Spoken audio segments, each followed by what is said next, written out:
You welcome Juliet Schor to the class.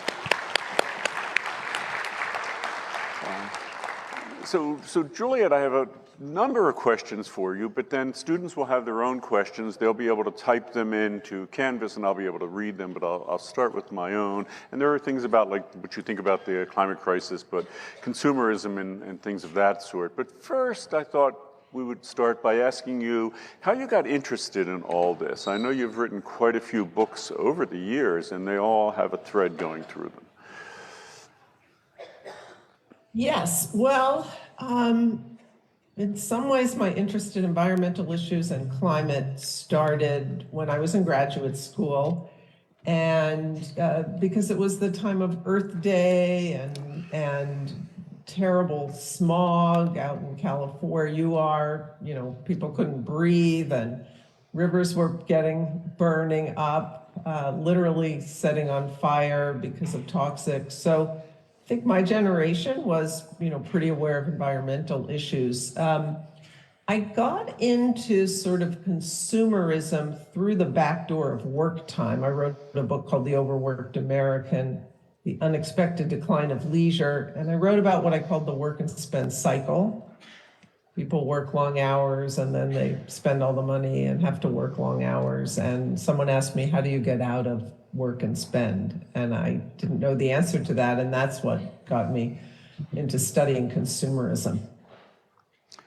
Yeah, so why don't we start with so you're thinking the last two books, the one on the gig, and then before that, you've really been thinking about how the economy works and how we work and all. So I was wondering if you could kind of start with that, because we've already been talking about things like donut economics and rethinking the way economies work, but you've been doing an awful lot of work in that space for, well, quite a while. Yes. So I think that if we're thinking about climate change and sort of how do we address climate change, where the problem is that we have an economy that is really sort of extremely destructive of the natural environment. A big part of that, of course, is fossil fuels. We got onto a fuel source that's so polluting, endangering human health, but also, of course, destabilizing the climate. But there's another aspect to the way the economy affects the natural world, which is through this, what some people have called the growth imperative. So there's a lot of pressure within the economy to grow. And there are many reasons for that. The one that I focused on actually has to do with work time, because what I realized was, if you think about productivity growth, which is something that all modern economies generate productivity growth. At the moment, we're in a moment when artificial intelligence is, conceivably going to give it an enormous boost to productivity growth. And then the question is, how do these economies use it? And when you have productivity growth, you can do one of two things. You can either work the same amount, which means you'll produce more, because what productivity is it's the amount that you can produce for any given amount of human labor.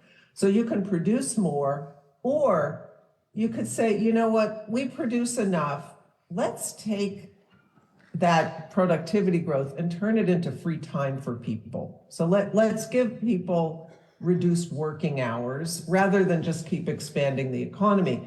And once countries become wealthy like ours, it's not clear that we need to keep expanding. And that was that's the insight at the core of much of my work over decades now. So the question is your economy going to give some of that productivity growth back in the form of shorter hours of work, or is it just going to all lead to more production, which means more carbon emissions, more climate destabilization, more impact? And understanding that dynamic and really the very close linkage between hours of work and the consumer side of things, hours of work and the carbon emissions has been at the core of what I've done for decades. And I've done a lot of work showing that countries with long hours of work have higher carbon emissions. Countries that have reduced their work time actually are at the forefront of decarbonizing and actually getting onto a sustainable path. That's a terrific intro. So just to remind people, the Canvas Q&A is open for week number 5, lecture number 9. Feel free to put your questions in there, but I'll jump in first, Juliet. So your previous book, Plentitude, is that what you just described? Is that what you meant by like a plentitude economy? And I know you wrote that, am I remembering like 2010 that came out, or 11? Yes. Yeah, so have you had any, and I know you've given updated thoughts in the gig book, but have you had any, so what is a plenitude economy and what do you think about that now, 14 years later? Yeah, so I wrote that book at the height of the Great Recession, not a very great time. So the economy was in a terrible recession. George W. Bush was president, and it was just a hopeless moment for climate issues. It looked like our government was going to do nothing. And I'd written 3 books already that were about social problems: overwork, overspending, and then one on marketing to kids, kind of turning kids into little consumers, with one sort of final chapter about what we should do. And nobody was satisfied with those final chapters, including me. So I decided to write a book about, like, here's a vision for another way, an alternative vision.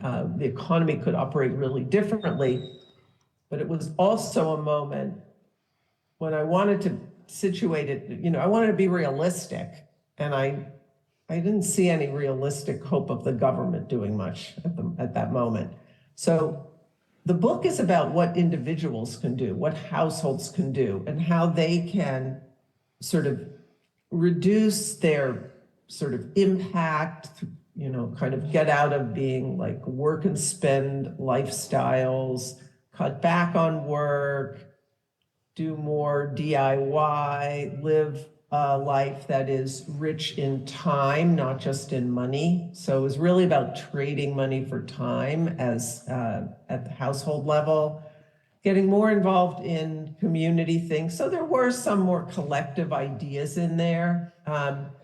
But I would say what I'm not satisfied with, or, at the time I wasn't either, but, the shortcoming of that book, which is now 15 years old, as you say, or 14 years old, is its individual focus. Because I think one of the great things that's happened since that book came out was that the climate movement has expanded, that the movement for working people has expanded. I think Bernie Sanders' 2016 presidential run was really key in building a progressive movement.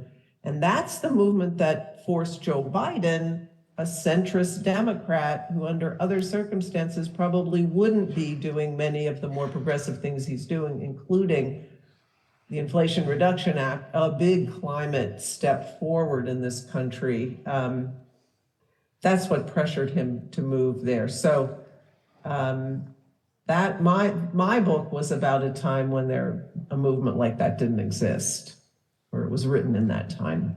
Yeah, that's great. So just to kind of build on that, but something you said earlier, in imagining what an economy would be like where greater emphasis was put not on production, but on more free time and all. Do we have examples of that? So I know that, places like, Denmark and the Netherlands are often quoted because they work far fewer hours than we do here. Is that part of the answer?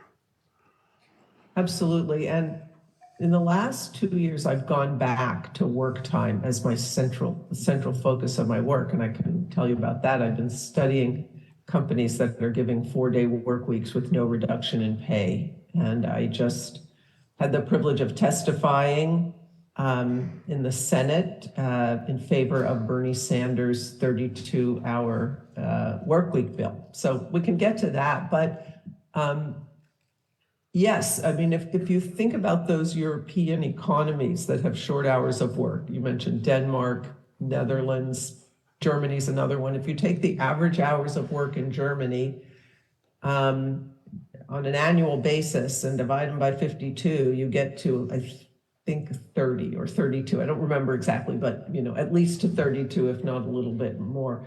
So those are countries that have done two things. Number one, they've taken that productivity growth in the form of reduced hours of work. They've been progressively reducing hours of work for decades, actually for a century at this point. The US was on that trajectory with those countries until about 1970. In fact, we were the world's first 5-day week country. We were the world's shortest hour country in the first half of the 20th century, but we deviated from that path in about 1970, and since then, even hours of work, especially on a family basis, have gone up. So we became a more workaholic country. It's not something that's sort of deep in our culture and genes the way many people think it is, because we were actually out front on work time reduction. But those countries, life is so much saner. It's much easier to have a more equitable gender division of labor, because neither if you have kids especially, neither partner has to work those really crazy long hours like we do here in the United States, especially in certain jobs. And it's been really key to their decarbonization. Those are the countries that have had much more progress getting off fossil fuels, reducing their emissions, kind of being on a trajectory that aligns with what we all have to do to save the planet from kind of runaway climate change. Yeah. I actually had more questions, Julia, but the questions are already starting to pile up, and they're specifically in response to what you're saying. So I'm going to jump onto those, and maybe we'll get back to mine. But really, you're here for the benefit of folks. So first question, right on point. Do you think that the new 4-day work week, the hybrid work week that came with COVID, is making an environmental impact? So hybrid work, I think, has had environmental impact. I've seen a few studies that show that. I mean, it's not massive, but it certainly has reduced commuting quite. But one of the things that it's done, it's a little bit complicated, because there's the commuting impact, but then there's also people being in their homes more. And so one thing we saw with people being on their computers and in their homes during lockdown was an increase in energy use at the household level, parallel decrease at the commercial level. So that kind of balanced itself out. I think we got about, don't quote me on this, maybe about an 8% reduction if we include the transportation. My study is looking at companies that are going from 5 to 4 days with no reduction in pay, whether or not they're in-person companies, hybrid, or fully remote companies. So we've got all three of those. We don't have full accounting. Carbon accounting is very complicated because everything that we do uses carbon. So figuring out how any change affects emissions is complicated. We've got a couple of indications. So we think that it's having some impact. We're seeing a reduction in commuting, which is what we would expect, although less, because people are already doing work from home. And over the time period that we're studying, we've been looking over the last 2.5 years almost at this point, with these companies. Many of them are going back, people are going back into the workplace. So we see about a 1% decline in the number of people commuting by car. So that's something. We see about a half an hour decline in commuting times. So that's helping. We haven't been able to measure the household energy use, but the other big thing we see is that people are not using their 3-day weekends, which is what most people on a 4-day week get a Friday, not everybody. Most people are not using them to fly off to vacations and so forth, which is something we worried about, what we call rebound effects. So you do one thing and then it has all these unintended impacts. With energy use, there's a lot of that. So we're asking people about their carbon footprints. They're reporting that they're going down. So we think it's having a modest impact, but because we've got already so many people working from home, especially in our companies, and because there's no reduction in the amount of money that people are getting, they're not trading income for time, the impacts are not so great. I think where we'll see the bigger impacts is as this sort of jumpstarts a larger movement towards shorter hours in the United States and spreads out, and where if you start to see more of that trading income for time. Yeah, let me just follow up on that, Julie, before going to other folks. In places like Denmark and the Netherlands, not only do they work that shorter 32-hour week, but generally speaking, it's pretty discouraged to work longer. So I read a statistic once that only like 1% work more than 60 hours a week, compared to this kind of Google economy that we have here, where people are encouraged to work 40 hours or more. And there are those pictures of Elon Musk asking people to, bring a sleeping bag to work and stay there and put in these incredible hours. Would what you're suggesting is the idea that that might change that culture away from all those extra hours to where people would literally be satisfied with a 4-day work week? That's what we're mostly seeing. So just so the students know, we have been following hundreds of companies around the world, including many in the United States and Canada, but also in Europe, mostly in English-speaking countries, but not only. There are also efforts going on in places like Portugal that we're involved in. There's a German trial going on now in South Africa, in Brazil. So all over the world, companies are going to these 4-day weeks. Where that is having a big impact on sort of work culture and workaholic culture, in large part because these are organization-wide changes. So up until now, for decades, the response of companies to people feeling burned out and stressed out and so forward has been like individual accommodations, like, okay, you just had a kid, you don't want to work so long, you can go on the mommy track. You can work 4 days, but you're going to have a pay cut. And it turns out you're going to get stigmatized for that because you're going to be seen as not a good worker. So it's been very individualized, and it's been unsuccessful. A lot of those mommy track people, end up going back to 5 because they found out they're doing 5 days work in 4 days. So they're taking a pay cut. What our companies are doing is everybody gets the 4-day work week.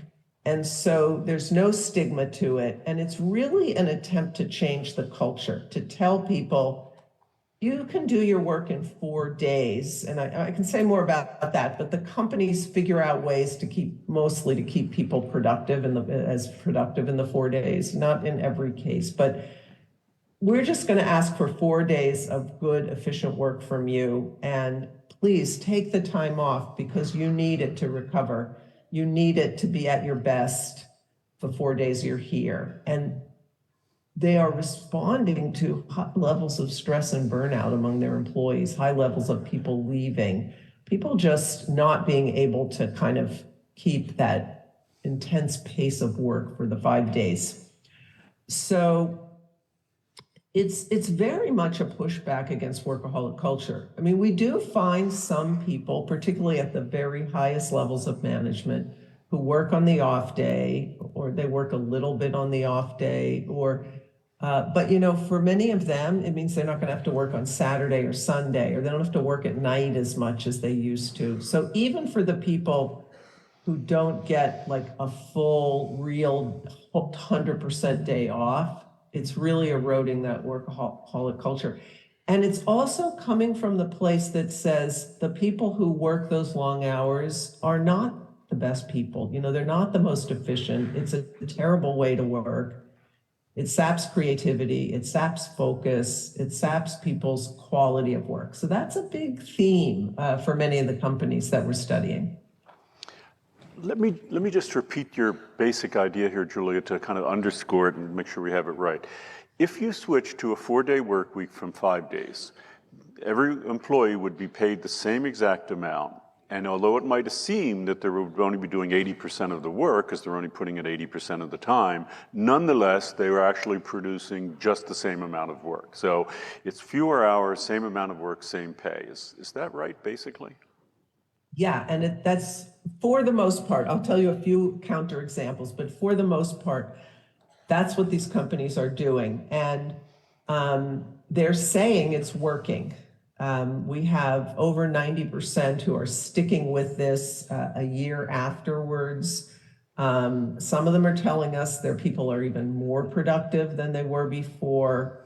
Now, how can that be? So the reason is most of our companies are white collar companies. We have some manufacturing, we have some, you know, things like restaurants and so forth. And they're doing this too. But in the white collar world especially, you have a lot of wasted time. And it comes in a number of forms. One is meetings, excessive meeting. So that's one of the things that most of these companies do. I mean, a lot of them just have really dysfunctional time wasting meetings cultures. So they deal with that. The second is distractions. They create, so people just don't do their work as well because they're constantly getting interrupted and distracted. So they create a lot more what they call focus time that enables people to really focus and not get distracted. There's also individual stuff that's happening that's not the company changing the culture, but it's like people who in the past might have spent, I'm not going to tell you how much time because we haven't measured it, but you know, are they on their email? Are they on Facebook, personal email, Facebook? Are they shopping? Are they playing video games? They just, in a computer, if you're working on a computer, you can do that easily during the day, and you may need to because you do something intensively and then you need a little break and so forth. So there's less goofing off, let's just say it that way. And there are a lot of, you know, quite a few surveys which say that people say they can get their work done in less time because they realize that they're not as productive as they could be. So that's what seems to be happening with the vast majority of our companies. There is a subset who are not asking for 100% of the work in 80% of the time. And the reason is that they've been burning out their employees. And these are workplaces like with nurses, for example, where they're just losing people at really high rates because they are so stressed and burned out. Many of them are leaving the field. So we have examples of hospitals giving their nurse leaders, for example, 4-day weeks where just go home on that. They can't find that time savings in their workplace because they're so busy already. They've already been sort of pushed to the max, and that's why they need the day off. The other category where we're seeing is there are two others. One are with some nonprofit organizations where people are kind of emotionally burned out from a lot of what's been going on, pandemic, George Floyd protests, war, you know, just all the terrible things happening in the world. And they're dealing with those. They're kind of on the front lines of social problems. So some of them are just saying, just take an extra day because you need it for your emotional health. The other place we're seeing it, restaurants with some of the chefs, and where they work really long hours. And so they're also really burning out. So they're just saying, just do 4. They don't have a 32-hour week, but they do 4 long days and they just get an extra day to recover. It's a great answer. So the next question actually broaches the issue of hourly workers. So the question is, how realistic is working fewer hours when most families struggle financially and paying rent and mortgages, especially how does this work for hourly wages? So I guess the companies that you looked at, Juliet, I get the idea, are many of them are salary positions and then switching to a different number of days. But what about folks who are, wage earners? Yeah, many are salaried, and we've just started, we're going to just be collecting that data. But I absolutely agree with the premise of the question, which is that hourly workers, because they tend to be lower paid workers, cannot afford to reduce their incomes. But none of these companies are reducing incomes for their hourly workers either. So this for all of them, hourly and salaried, and you can't be in our trials if you're reducing anybody's income. That's that's a requirement. And this whole movement is about less work for the same pay, however you are paid. So the hourly workers, all of these workers are effectively getting a big increase in their hourly pay, even if their total income for the week is staying the same. And the bill that Senator Sanders put in addresses this by saying that if someone is working more than 32 hours, they have to be paid the overtime premium. So his bill is also a bill not to reduce people's incomes, but actually either to reduce their hours or their pay, or both, depending on where their hours sort of shake out. And this is a bill that's actually being proposed right now. So this is not just, we're not talking theory here, this is Bernie Sanders proposing it to the Senate. Yes, and so it was introduced in March, and there's a companion bill in the House, which has been introduced by a representative from your state, Mark Takano. And he's introduced it a couple of times. They're almost identical bills. The Progressive Caucus in the House has endorsed the Takano bill.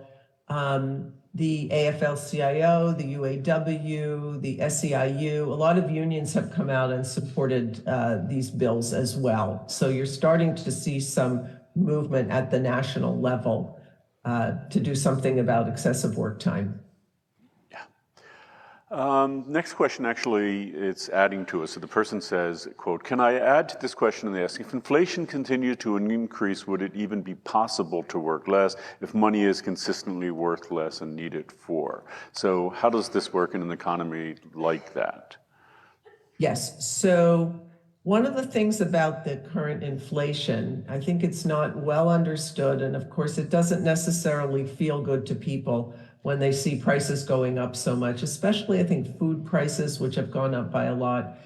But wages have kept up, and in fact, even increased a little bit on average. Now, that doesn't mean everybody has recouped all of the inflation increase and the housing price increases and so forth. But that's a different issue, because working less is not, the movement to work less that we have today does not involve any reductions in pay. So it is always at the pay that people have. That, there is an issue with prices going up if wages don't go up as much, or for people on fixed incomes and so forth. The Fed has done a pretty good job bringing inflation down without causing a big recession, which hurts people's incomes as well, because so many people lose jobs, and also takes away the ability of workers to get pay increases. People have been getting quite good pay increases, especially people at the bottom. So in recent years, you've seen a narrowing of the wage distribution. But the other interesting thing about our studies is, and this was a surprise to me, especially in the US, where I didn't think this would happen, people now have an extra day and it's very easy to pick up work these days, especially for people, lower income people, because of all these apps. And that, you mentioned the book After Plenitude. It's about, gig workers, as you know.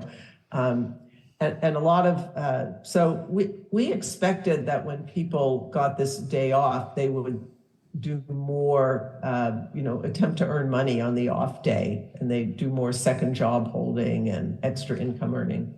Not at all. If anything, it falls. So that's a really interesting thing, saying for the population that's been in our studies so far, the income demands are not so high for them that they need to go out and earn more on that off day. They're actually getting the benefit of it, which is why we're seeing just incredible improvements in well-being across. We have 26 well-being measures in our surveys.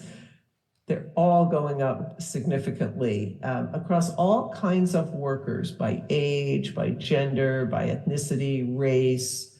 You name it. Everybody's benefiting from this day off with no reduction in pay. Yeah, it's a great answer. So next one is regarding AI.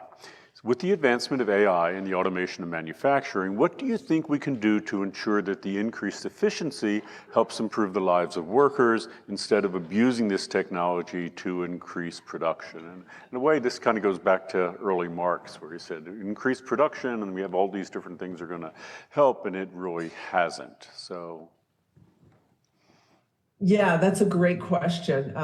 I'm writing a book on the 4-day week right now, and I have a chapter on AI, which I wrote recently. So I've been thinking about this quite a bit. There are two dimensions. So there are many horrible things about AI that are worth worrying about. I'm not going to go, kind of racial bias in these algorithms and surveillance and, deep fakes and what it's going to do to our politics and so forth. So I'm going to leave those aside and just focus on the labor market questions, which is what you asked about. There are two aspects to this, and it gets back to what I talked about earlier, productivity increase. What do we do with it? AI presents the possibility for a massive productivity increase.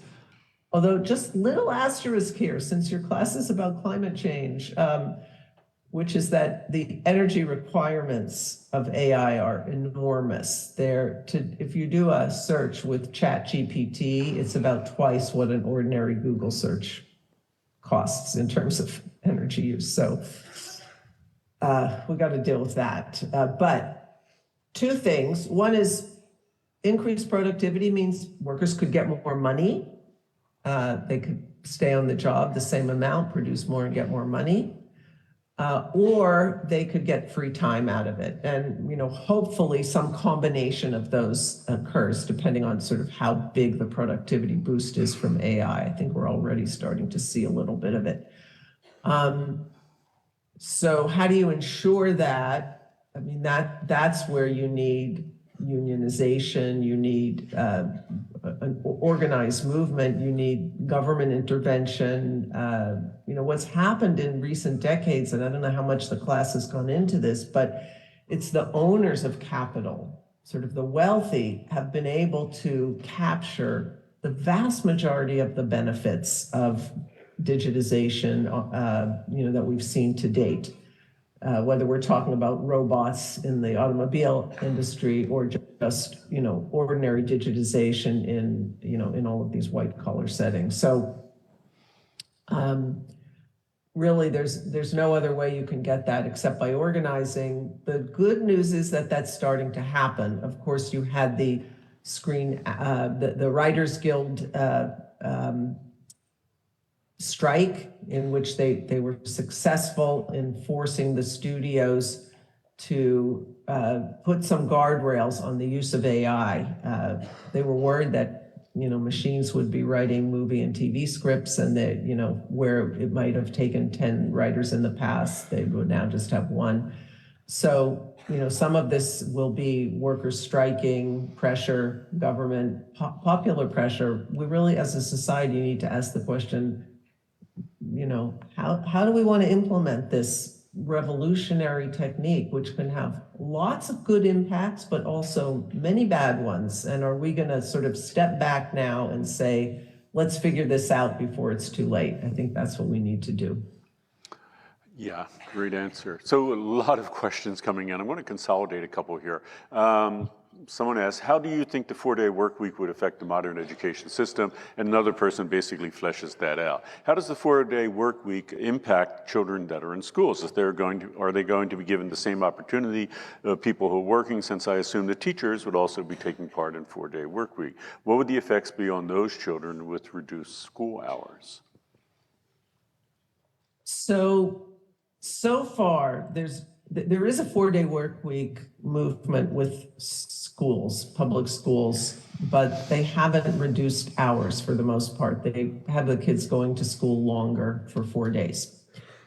And they're pretty much doing it because it's in places where teachers don't get paid much, and the school districts have had a really hard time. So it tends to be in red states, poorer states. It's a way of attracting teachers. I am personally not a great fan of a longer school day. I think that if you keep kids in school too long, it sort of undermines their ability to learn. Having a 4-day week for teachers doesn't mean that students also have to have a 4-day week, because you can have, you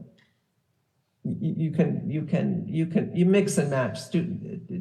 Schools are already mixing and matching teachers to a large extent.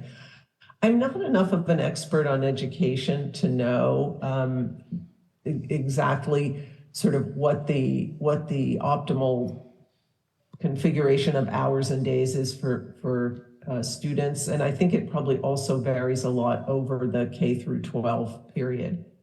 But let me just say something. So I don't know. I think that that's a different question than for workers, and you don't have to tie what kids do to what students do to what teachers are doing. So I think that's my main point there.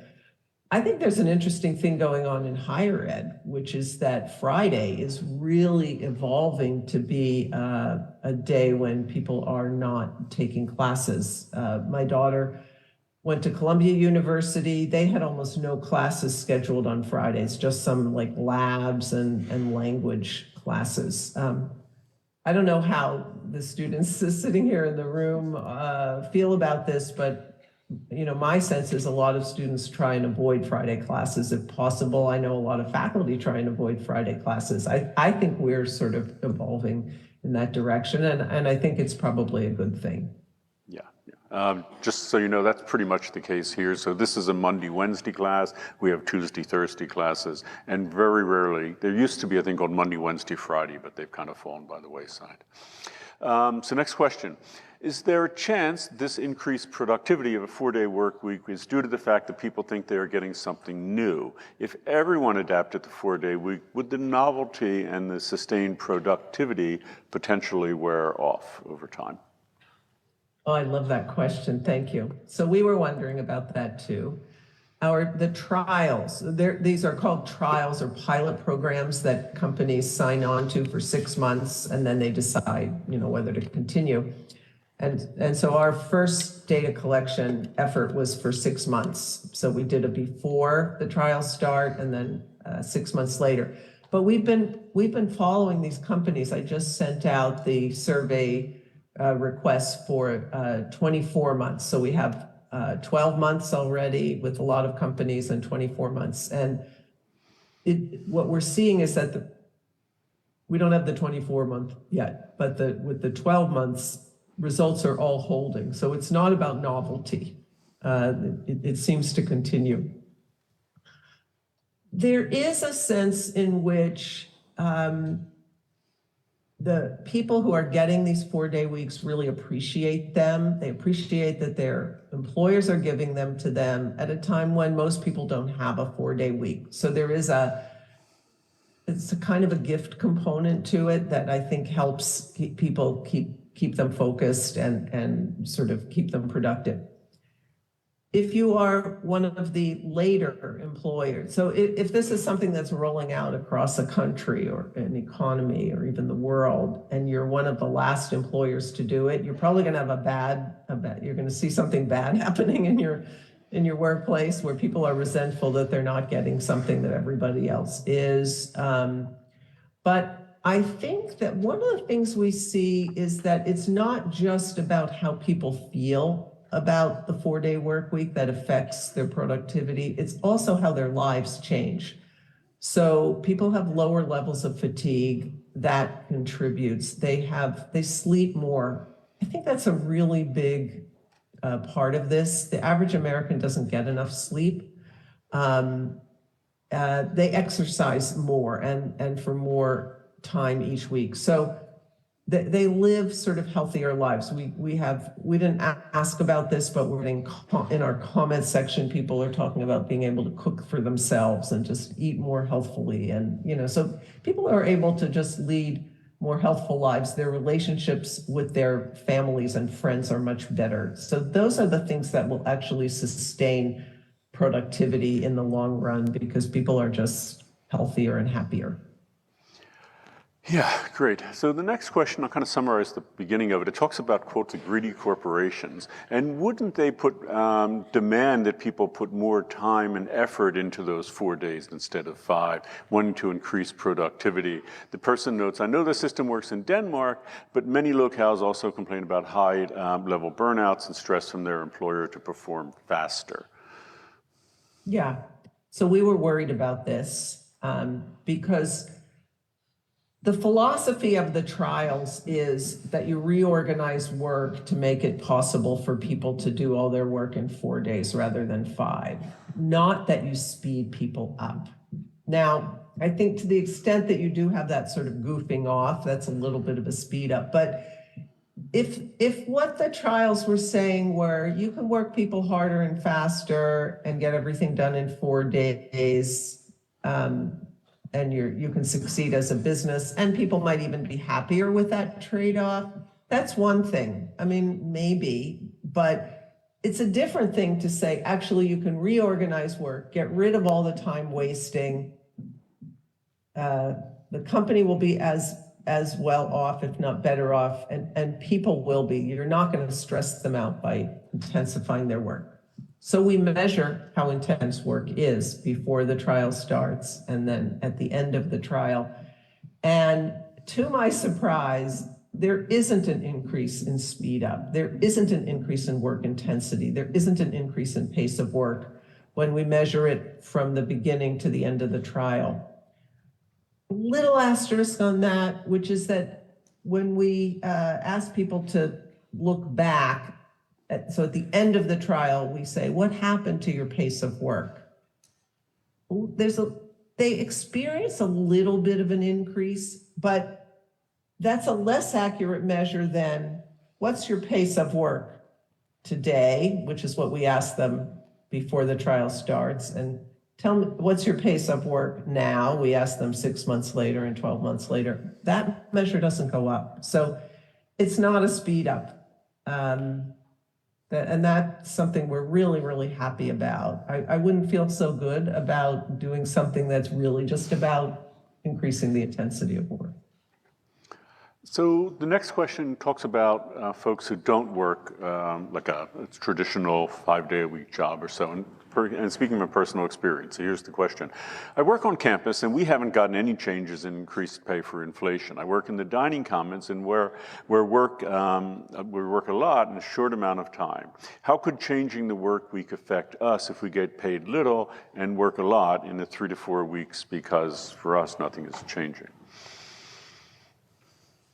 Yeah, well, the fact that you haven't had any wage increase, I think that's a problem. I don't know how much that's due to the state of California regulates your wages or whether it's the university. But, as you know, students are protesting all around this country on various things. I mean, that's something worth protesting, the fact that there's been no increase. I don't know if there's been an increase over the last couple of years, and it hasn't changed within this year. Usually those things would happen on a yearly basis. I think the main way that there's sort of two ways that workers get better conditions. One is that they quit bad jobs and find others. And so then in order to get workers, companies, employers have to, improve. And we've seen a lot of that in recent years. We had something called the Great Resignation during the pandemic when people were just fed up with lousy wages and terrible working conditions, especially in a lot of these service sector jobs, restaurants and so forth, where they were getting abused by customers too. The other way is to organize and to form a collective organization and go to your employer as a group. And that's something that is happening on college campuses, not just with the ones that you're hearing most about, which are graduate students and adjunct faculty and so forth, but undergraduates are organizing too. I did a visiting professor stint at the University of Oregon, and we had the head of the AFL-CIO there, the president, Liz Schuler, who'd gone to the university as an undergrad. And during that event, we had a whole group of undergrad students who were forming a union, and I believe successfully so. And I'm hearing more and more about undergraduates joining unions around the country. So that's what I would do if I were you. Yeah, as you probably know, we had a remarkable strike across the UC campus of our graduate students a little over a year ago, which actually impacted our large lectures. So the impact was felt and it was effective. Anyhow, next question. This topic and your book reminds me of Bertrand Russell's quote, "in praise of idleness," written 100 years ago. So it seems like unnecessarily overworking has been an issue for a while now. Perhaps this shows that it's a cultural rather than just an economic one. In addition, I think the problem is understood and felt more than ever by our current generation, by the people in the room here. But change is slow coming, and it seems like any change to this system is going to, for the most part, come from the top down. This kind of addresses what you just mentioned, Julian. Individuals can't afford to work less in a workaholic culture. So how do we, as individuals or groups, work to facilitate the change from the bottom up? Yeah, wonderful question. I've just been writing the last chapter of my book, which opens with the fight for the 5-day week. And I think what I'm seeing happening today with the 4-day week is kind of replicating what happened in the 19-teens and 1920s, which was the period before which we got the 5-day week. Henry Ford put in a 5-day week in 1926. The government instituted a 40-hour statutory work week in 1938, Fair Labor Standards Act. Of course, the Depression intervened between those and was quite relevant. So the early days of the 5-day week came about because industrialists, businessmen put them in. The first group were Jewish Sabbatarians, Jewish garment owners of garment factories who didn't want, also they're mostly Jewish workforces, to work on Saturday, which is the Jewish Sabbath. And the first company to do that is one called Malden Mills, 1908, a textile. Eventually that company invented Polar Tech, Polar Fleece. If you all have Polar Fleece, you can also thank the Feuerstein family. I just met the granddaughter of the last owner who works at my university as it happens. So businessmen led the charge initially, but what happened was pretty quickly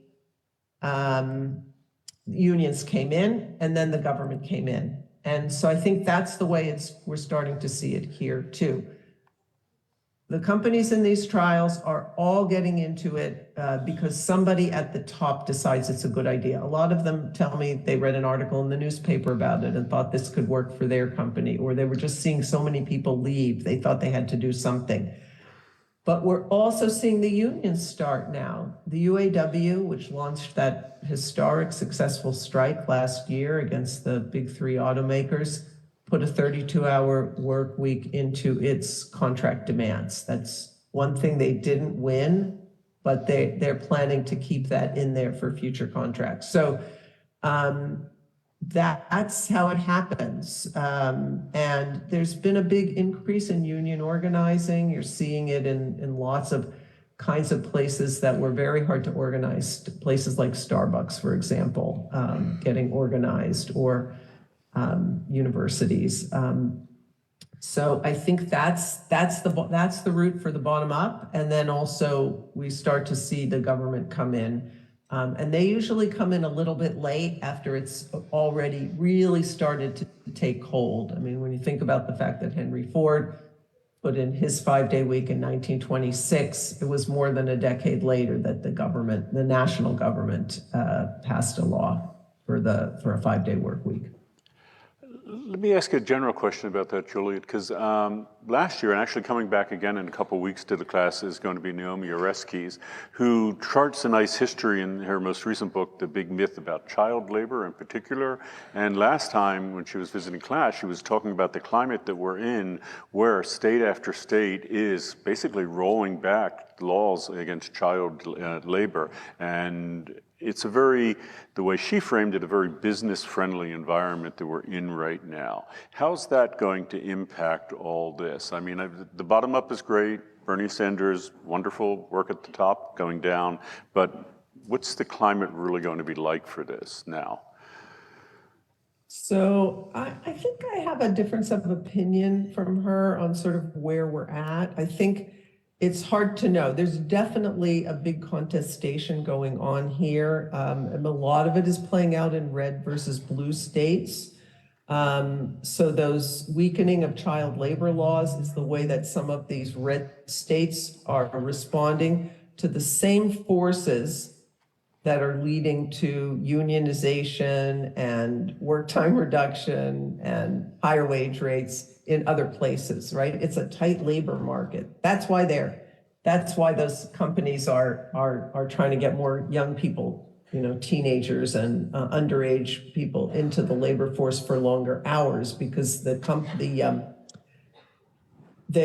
businesses are facing big labor shortages. But if you think historically about the times that labor workers, ordinary people, make gains, it is precisely in those labor shortage moments. So many of those states have very small populations. I mean, no, I don't know what's happening in Texas, whether they've done anything on the child labor, but I think actually things are moving in the other direction, that the upsurge of unionization and worker power is outweighing sort of businesses fighting back. But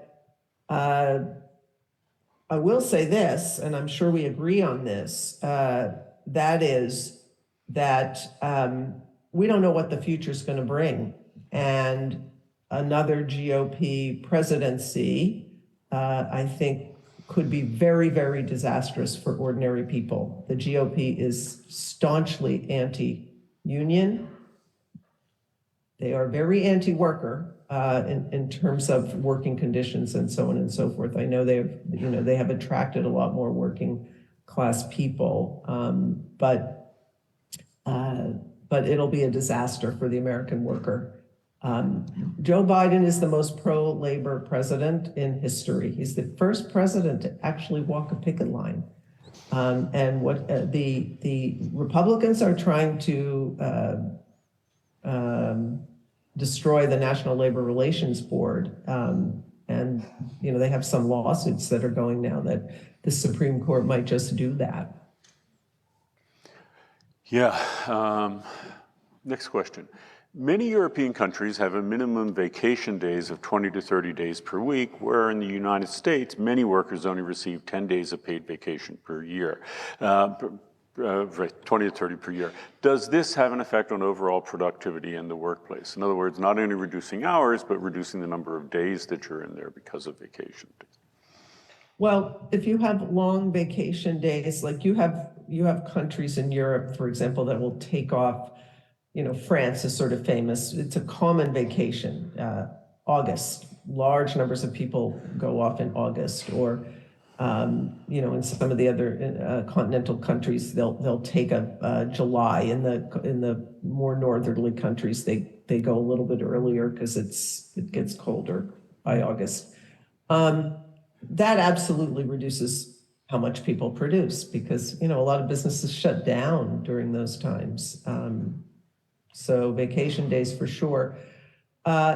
The kind of work time reduction that has less impact on productivity is where it goes throughout the year. So reducing the work week rather than expanding vacation pay will have less of a downward impact on how much gets produced. But by the way, these are countries that have incredibly high standards of living and super high quality of life, and they are not wanting for levels of productivity. The U.S. started out after the Second World War with a level of productivity that was so much higher than everybody else. I mean, European productivity got destroyed during the Second World War, so they were way below us. They were below us to begin with. Many of these countries have just about made up the gap with us, and I think one of the reasons is work time, because shorter work hours increases hourly productivity, and because our work hours stop falling, that additional spur to hourly productivity has been absent in the U.S. So there are other reasons they've closed the gap, but I think that's one of them. We're pretty much even with the top European countries in terms of hourly productivity, countries like Norway, Germany, Netherlands, Denmark, etc. French might be a little bit below. Yeah, that's still amazing. And if the studies are to be believed, those folks are much happier than we are too in every one of those countries. Yeah. So next question. No, if you want to respond to that, Julie, go ahead. And they do so much better on all of the health indicators, the well-being indicators, etc. Next question.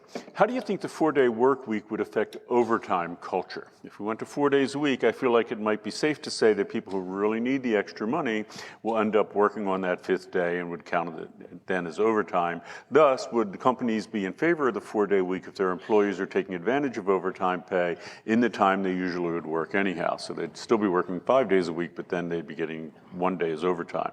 This obviously could regulate how much overtime pay they're given. So what are your thoughts on that?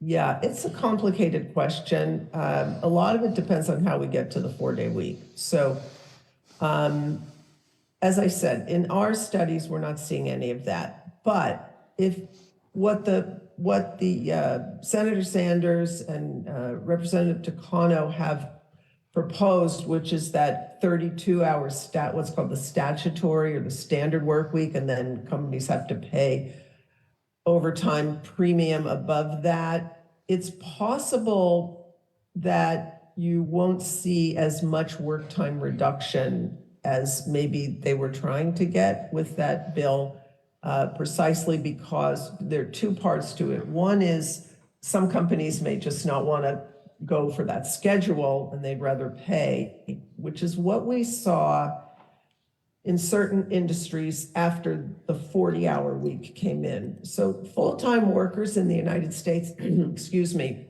never actually got a 40-hour work week on average. There's enough overtime being done to boost that up a couple of hours a week. I forget what the exact number is. And it's also because workers like that higher rate of pay. So you may see it from both directions. With the companies, it tends to be in the very capital-intensive industries where they keep the hours long. So manufacturing, mining, et cetera, because they want to keep their factories going 24 hours. At this point, they're all on 24 hours. What the president of the UAW, Sean Fain, told us at the hearing that I testified at with him, he said all manufacturing schedules now are 12-hour shifts.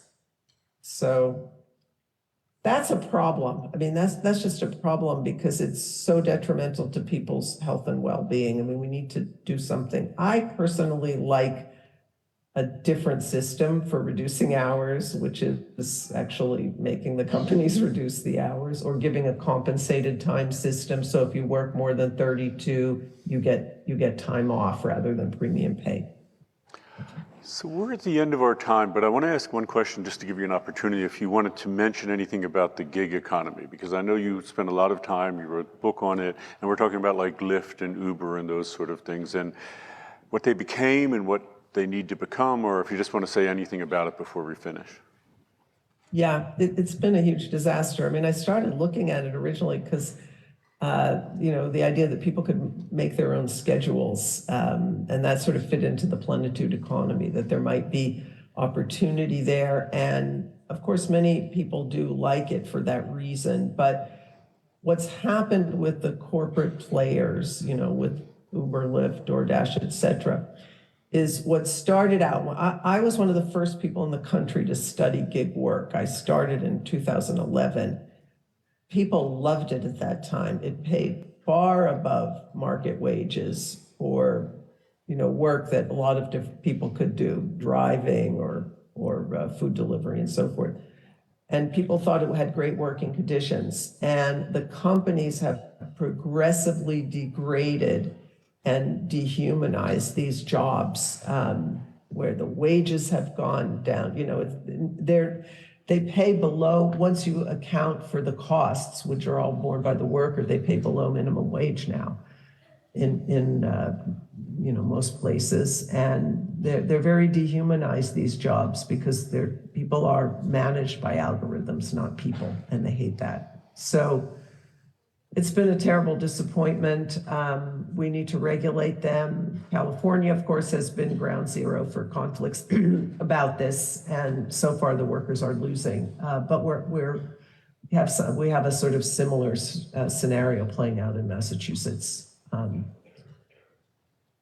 I wrote about cooperatives where the workers actually own the technology, and rather than having these companies, because the technology isn't that complicated. And those would be great, except that these big behemoths now have dominated these markets. So it's a cautionary tale of something that looked really great that sort of goes pretty bad.